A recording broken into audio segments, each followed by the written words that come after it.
Hi, this is Dan Heisman, Philly tutor for Chess FM. This is the Improve Your Chess series for ICC members. In today's video, we're going to do another one of our Tabiat sections. We're going to do an overview of the opening c3 against the Sicilian. Some people call it the Alpine Sicilian or just the c3 Sicilian. We're actually going to put an emphasis a little bit on the rarer lines. So let's take a look. White plays e4. Black plays c5, and now the normal open Sicilian is to play knight f3 and d4, and if you don't do that, they've now deemed that the anti-Sicilians, and one of the main anti-Sicilians is to play c3. Now, black basically has 6 things he can do here. Let's just mention the 6 very briefly, and then we'll go through them.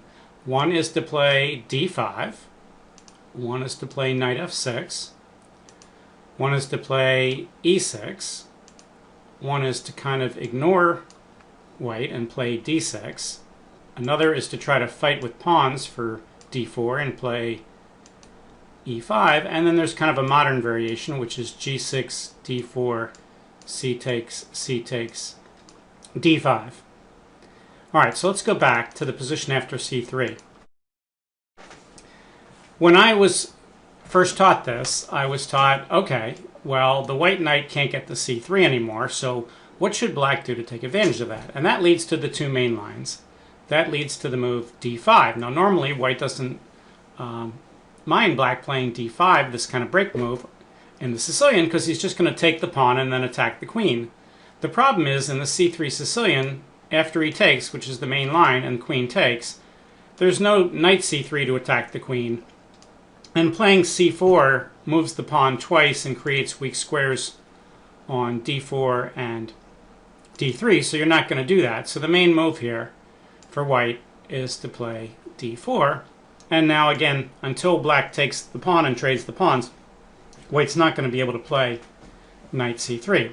This line with d5 was the line chosen by Garry Kasparov in the first Deep Blue match. In the first Deep Blue match, they decided not to fight Garry on theoretical grounds with open Sicilians, so the Deep Blue team, helped by American grandmasters, chose to play c3, and Garry defended with d5. Now, there's whole books basically written on d5 and knight f6. These are the major lines, and we're not going to be able to go through them in much depth in this kind of 25-minute video, so we're going to actually emphasize the more rare lines in today's video. But before we do the other rare lines, let's look at knight f6. Alright, so knight f6 is a little bit similar to an Elyekhin's defense. If we think about it, when white plays e4 and black plays knight f6, the main line in the Elyekhin's is to play e5 and knight d5. And now the main move in the Elyekhin's is to play d4. But instead of playing d4, suppose white played c3, and then black fought for the center with c5.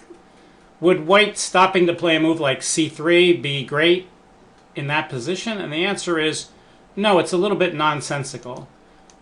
But that means that if we play the other move order, e4, c5, c3 first, then after knight f6, again, we're going to kind of reach the main position that we saw before, because the main line here for white is to attack the knight, and the knight goes here, and now we reach that transposition. So basically, you could kind of look at the c3 Sicilian knight f6 variation as being a slight improvement for black over playing an Elyekhin's defense.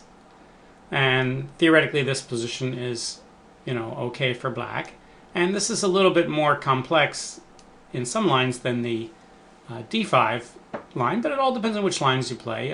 White usually plays d4, and black plays pawn takes. And now white doesn't have to recapture because black's not threatening to take on c3 because of queen takes d5. So white usually here plays knight f3 first. And now black